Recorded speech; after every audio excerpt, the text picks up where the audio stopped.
यशोदा मैया पिछले जन्म में क्या थी। आओ यशोदा मैया के पिछले जन्म की कथा सुनते हैं। सुनो, मैया जा रही हो, मैया कहां जा रही हो? बैठो मेरी मां। सुनो, यशोदा माता ने कौन सा पुण्य किया? परीक्षित ने सवाल किया। सुखदेव भगवान ने कहा, द्रोणो वसुनाम प्रवरो धरया सह भार्यया। ये यशोदा पिछले जन्म में धरा नाम की स्त्री थी। यशोदा माँ का क्या नाम था पहले? धरा। ये पिछले जन्म में नंद बाबा का नाम था द्रोण। नंद बाबा का नाम था द्रोण और यशोदा का नाम था धरा। ये दोनों पिछले जन्म में खूब साधु सेवा करते थे। कोई साधु आ जाए, ब्राह्मण आ जाए, भूखा आ जाए, जरूरतमंद आए, यशोदा मैया इतनी गरीब थी पिछले जन्म में। धरा माता इतनी गरीब थी कि आप जंगल की लकड़ियां बीनने समेटने जाती और जंगल की लकड़ियां बाजार में बेचकर जो पैसा मिलता उससे साधु सेवा करती। साधु संतों को रोटी साग खवाती, खीर पूड़ी खवाती, जो उनकी क्षमता थी खवाएं।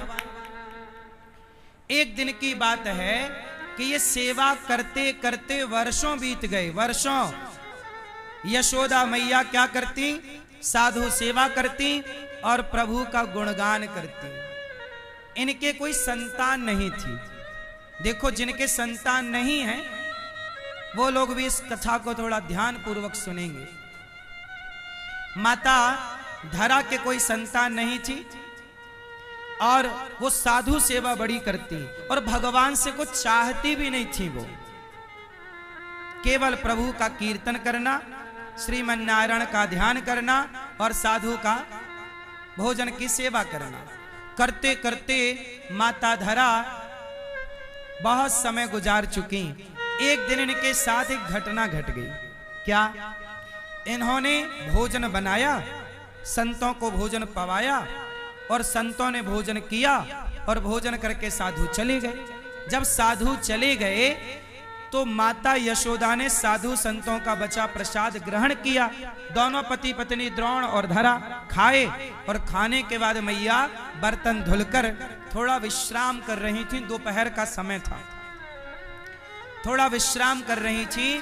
तभी दरवाजे में कुछ साधु आ गए। दरवाजे पे आए, भिक्षाम देही, माता भिक्षा दे दो। माता ने दरवाजा खोला, साधु जी आओ। महाराज दोपहर को आप? माता आज हमें कहीं घर में भिक्षा नहीं मिली, किसी घर में भोजन नहीं मिला। सुना है तेरे द्वार पर कोई भूखा नहीं जाता, तेरे द्वार से चल मैया, हम साधुओं को बड़ी भूख लगी है, नेक भोजन की व्यवस्था कराए दे। अब संयोग देखिए कि उस दिन माता धरा के यहां अन्न का एक दाना नहीं था। भाई वो तो जंगल की लकड़ी पर निर्भर थी ना, रोज बेचती, रोज पैसा आता, रोज साधु सेवा होती और आज की भी साधु सेवा हो चुकी है। अब शाम को ये लकड़ी बीनने जाएंगी, पैसा लेकर कल बनाएंगी। अब साधु आ गए, अब कैसे मना करें कि हमारे घर पे भोजन नहीं। गृहस्थ के द्वार से कोई भूखा चला जाए इससे बड़ा पाप नहीं है गृहस्थ के लिए, पता है आपको। अब यशोदा मैया घबरा गई, मतलब धरा माता यशोदा का पूर्व जन्म। धरा मां घबराई, क्या करें। पर महाराज आओ, संतों को बिठाया, कहा महाराज आप थोड़ा स्नान करो, मैं आपके भोजन का प्रबंध करती हूं। माता धरा तुरंत बाजार में गई। बाजार दोपहर के समय बंद थी। जैसे तैसे बाजार में किसी सेठ साहूकार के पास गई, भैया भैया हमारे द्वार पर साधु आए हैं, नेक भोजन की व्यवस्था करनी है, आप हमें कुछ पैसे उधार दे दो, थोड़े पैसे उधार दे दो। अब कोई उधार देने को तैयार नहीं। बोला कि तुम्हारे पास पैसा थोड़ी है कि तुम चुकाओगी। आजकल उधार भी उसे मिलता है जो चुका पाए। धरा बोली कि मैं चुका दूंगी आपका जंगल की लकड़ी बेचकर। नहीं, कुछ गिरवी रखो। माता बोली गिरवी रखने का होता तो सब ना रख देती। नहीं, सबने मना कर दिया। एक सेठ जी मिल गए, कहा कि हम, माता धरा ने कहा मेरे द्वार पे कुछ साधु आए हैं, भोजन कराना है, थोड़ी व्यवस्था कर दो। सेठ जी बोले हम पैसे तो देंगे, तुम्हें जितना चाहिए ले लो, पर बदले में क्या? माता धरा से बोला कि तुम बहुत सुंदर हो, यदि तुम हमें मिल जाओ तो हम तुम्हें बहुत सारा पैसा दे देंगे। माता धरा बोली मिल जाओ का मतलब क्या है? देखो वो आदमी की नियत ना डोल गई। माता धरा वास्तविक में बड़ी सुंदर थी, जवान थी। बोला कि तुम मिल जाओ तो पैसे ले लो। माता धरा बोली तुम मिल जाओ से मतलब क्या, क्या चाहते हो? तो उसने स्पष्ट बोला कि ये जो तुम्हारे स्तन हैं, यदि तुम अपने स्तन हमें दे दो तो हम तुम्हें पैसा देंगे। अब माता समझ गई कि ये तो नियत का खोटा है, लेकिन अब करें क्या? सबके घर मुंह मार चुकी हैं, माथा मार चुकी हैं। साधु बेचारे परेशान हैं। रोटी या तो साधु भूखा जाएगा या तो ये मेरे स्तन लेगा। माता बोली मन में सोची कि ये मेरे से स्तन मांग रहा है, मतलब मांस का टुकड़ा। मांस का टुकड़ा क्या है, क्या मूल्य है उसका? पर साधु भूखा नहीं जाना चाहिए। ठीक है, क्या करें? माता धरा ने कहा भैया एक काम करो, तुम मेरे स्तन ले लो। वो आदमी बड़ा खुश, पैसे लाके रख दिया, ये लो पैसे, अब दो हमें स्तन। माता ने कहा ठीक है। माता ने कहा मेरे स्तन ही चाहिए? बोली हाँ। बोला हाँ। माता ने चाकू उठाई और अपने स्तनों को चाकू से काट दिया। तुझे स्तन ही तो चाहिए ना? चाकू से काट कर उसकी हथेली में स्तनों को रख दिया। ये ले, तुझे मेरे स्तनों से प्यार है, ये तू रख। मुझे तो संतों की सेवा करनी है, टाइम नहीं है। पैसा उतना ही लिया जितने की जरूरत थी, पैसा बाकी छोड़ा। बाजार गई, सामान खरीदा, संतों के लिए प्रसादी बनाई, परोसा। तो संतों ने देखा कि माता के शरीर से रक्त गिर रहा। भाई घाव कितना बड़ा होगा जब स्तन काटे जाएंगे। पिचकारी निकल रही है खून की, पूरी साड़ी, पूरा शरीर रक्त से गीला है। साधु बोले माता ये खून कैसा? महाराज आप तो प्रसाद पाओ, मैं नहीं बताऊंगी कि ये खून कैसा, पहले पाओ। साधु बोले नहीं, मेरा भक्त संकट में हो और मैं उसके प्रसाद पाऊं, पहले बताओ कि आपको खून कैसे आया। तब माता ने कहा महाराज जब आप मेरे द्वार पर आए तो मेरे द्वार पर अन्न का दाना नहीं था घर पर। मैं किसी से पैसे उधार मांगने गई तो उसने स्तन मांग लिया। मेरे पास ज्यादा समय था नहीं कि आपके लिए किसी और द्वार पर जाती या जंगल जाके पहले लकड़ी समेटती, बेचती, तब पैसा लाती। तो मेरे पास कोई और ऑप्शन था नहीं। उसने कहा स्तन चाहिए, गिरवी रखने के लिए कोई सोना चांदी मेरे पास था नहीं, तो कहा स्तन चाहिए। तो मुझे भी लगा कि सौदा बड़ा सस्ता है, यदि शरीर के टुकड़ा देने से साधु सेवा हो तो शरीर का टुकड़ा दे देना सस्ता सौदा है। माता धरा ने कहा मैंने स्तन काट कर दे दिए, ले तुझे मेरे स्तन से प्यार है, तू रख ले। तब वो साधु तो भैया झरझर आंखों में अश्रु आ गए, रोने लगे। माता आपने हमारे भोजन के लिए आपने अपनी छाती कटवा ली, इतना बड़ा घाव ले लिया, इतना बड़ा दर्द ले लिया, इतनी पीड़ा ले ली और आप फिर भी मुस्कुरा रही हो। माता हम तुम्हारी इस रोटी के ऋणी हो गए। और सच बताएं वो साधु आज कोई और नहीं, भगवान ही माता की परीक्षा लेने आए थे। खड़े हो गए भगवान चतुर्भुज रूप में, माता हम तुम्हारी सेवा से प्रसन्न हुए।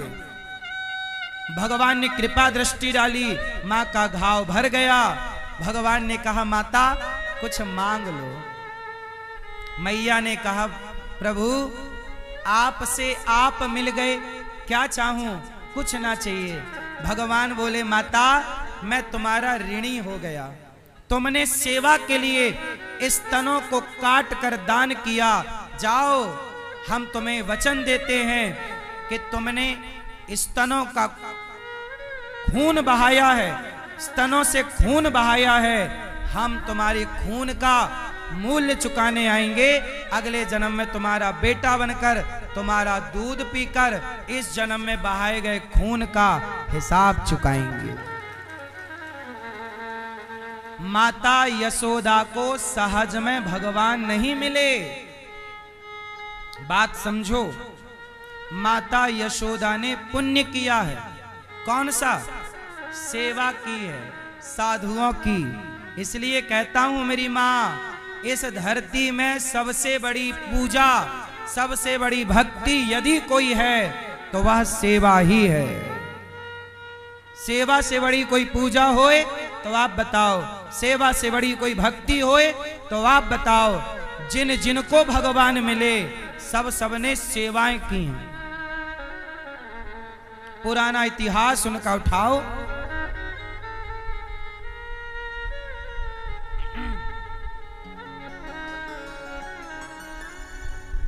सबका इतिहास उठाओ, चेक करो। माता यशोदा ने अन्नदान किया, साधु सेवा की।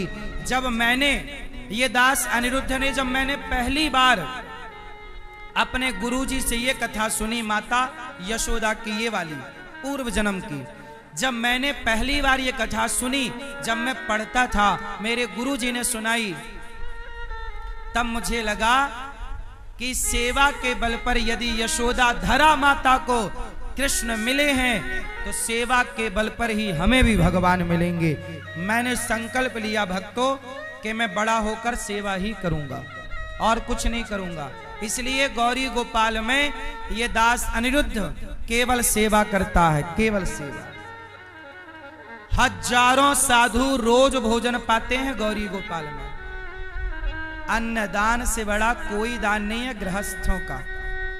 और आपके आशीर्वाद से ये दास अनिरुद्ध भी गृहस्थ है। हम गृहस्थ में रहकर ही सेवा करते हैं।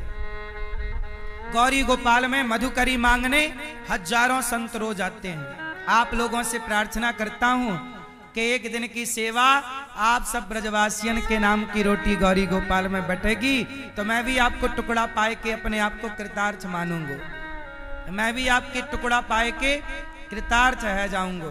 तो आप भी दास अनिरुद्ध को कृतार्थ करो और आप भी एक दिन की सेवा गौरी गोपाल में माताओं को भोजन की या साधुओं को भोजन की या भक्तन के भोजन की। गौरी गोपाल में भोजन ही भोजन बढ़ता है। 1,00,000 रोटियां रोज बनती हैं गौरी गोपाल में। कितनी रोटियां? 1,00,000 रोटी रोज। आज भी 1,00,000 रोटी बनी होगी। 1,00,000 मतलब लमसम 1,00,000, कभी 1,00,000 से कुछ 10-5 हजार कम, तो कभी 1,000, 2,000, 5,000 ज्यादा। भक्तों के आने पर निर्भर है कितने लोग आएंगे। जितने आओ, कोई भूखा ना जाए। 5,000 आओ, 10,000 आओ, 50,000 लोग आओ, सबको पेट भर भोजन गौरी गोपाल में। ये सब सेवा कर सकूं इसलिए दास अनिरुद्ध दिन रात मेहनत करता है। भगवान की कृपा है कि मुझे लगता है मैं एक दिन मर जाऊंगा। क्या लेकर जाऊंगा? क्या लेके गए मेरे बाप दादे और क्या लेकर मैं जाऊंगा? मुझे लगता सेवा कर लो, कमा लो। हमारे संत जन एक कथा सुनाते हैं पीपा देव जी की। पीपा जी महाराज हुए हैं, वो राजा थे, सब छोड़कर संत के पास गए, बोले मैं साधु बनूंगा। तो रामानंदाचार्य जी ने कहा चलो, तुम्हें साधु नहीं बनना, मैंने मंत्र दे दिया, जाप करो, जाओ। तुम राजा हो, तुम्हें साधु बनने की जरूरत नहीं, तुम जाओ, तुम अपने क्षेत्र में अन्य क्षेत्र चलाओ, कोई भूखा ना जाए, सबका पेट भरो, यही तुम्हारी भक्ति है सबसे बड़ी, जाओ। कोई भूखा ना जाए, यही भक्ति है तुम्हारी। तो दास अनिरुद्ध की भक्ति यही कि गौरी गोपाल से कोई भूखा, और ये यशोदा माँ से मैंने सीखा। अब वही यशोदा माँ, अच्छा एक बात बताएं, जो पुण्य आप करते हो ना, उसके ऋणी कौन होते हैं? भगवान। भगवान क्या बोले? मैया साधु सेवा तुमने की, धरा माता ने साधु सेवा की, और ऋणी कौन हो गया? भगवान। और भगवान बोले कि मैं ऋण चुकाऊंगा, तुम भला करो, तुम कर्म अच्छे करो। भगवान ऋणी होंगे तुम्हारे अच्छे कर्मों के, और फल का, तुम्हारे अच्छे कर्मों का फल भगवान देंगे, ना कि वो व्यक्ति। अब साधु सेवा के बल पर धराबाद में यशोदा भई, द्रोणबाद में नंद बाबा भये, और जगत के पालनहार मैया को दूध पी करके तृप्त हो रहे हैं। बोली यशोदा मैया की। चलो एक बात और बताओ, ये देवकी माता कौन है पिछले जन्म में? बताओ। यशोदा माता तो है धरा, देवकी माता कौन है? कौन? देवकी माता कौन है पिछले जन्म की? सुनो, माता देवकी पिछले जन्म की। वैसे तो भगवान के दर्शन के लिए बड़े पुण्य करने पड़े, पर मैंने जो संतों से सुन रखी है कथा, वो इस प्रकार है कि माता देवकी पिछले जन्म में माता कैकई है। कौन माता? जब कैकई ने राम को वनवास भेजा, तो चित्रकूट में जब कैकई माँ राम से मिलने आई, तो कैकई माँ ने कहा राम मुझे क्षमा कर दो। राम ने कहा माँ क्या बात करती हो, क्षमा? मैं तो आपका बेटा हूं, आप बताओ मेरे लिए क्या आज्ञा है? आपने कोई अपराध ही नहीं किया। कैकई माँ बोली राम मैंने बड़ा अपराध किया, तुम्हें वनवास दे दिया। अब कैकई माँ को एहसास हुआ कि मेरे से गलती हुई। क्या बोला? राम मुझे क्षमा कर दो। राम बोले मैया क्षमा है। अच्छा बताओ कैसे मानोगी कि आपको मैंने क्षमा किया? राम अगले जन्म में तुम मेरे बेटा बन के प्रकट होगे, तो मैं मान लूंगी कि तुम मेरे को तुमने क्षमा कर दिया। भगवान बोले मैया अगले जन्म की तो पूरी प्लानिंग हो गई है यशोदा का बेटा बनने की।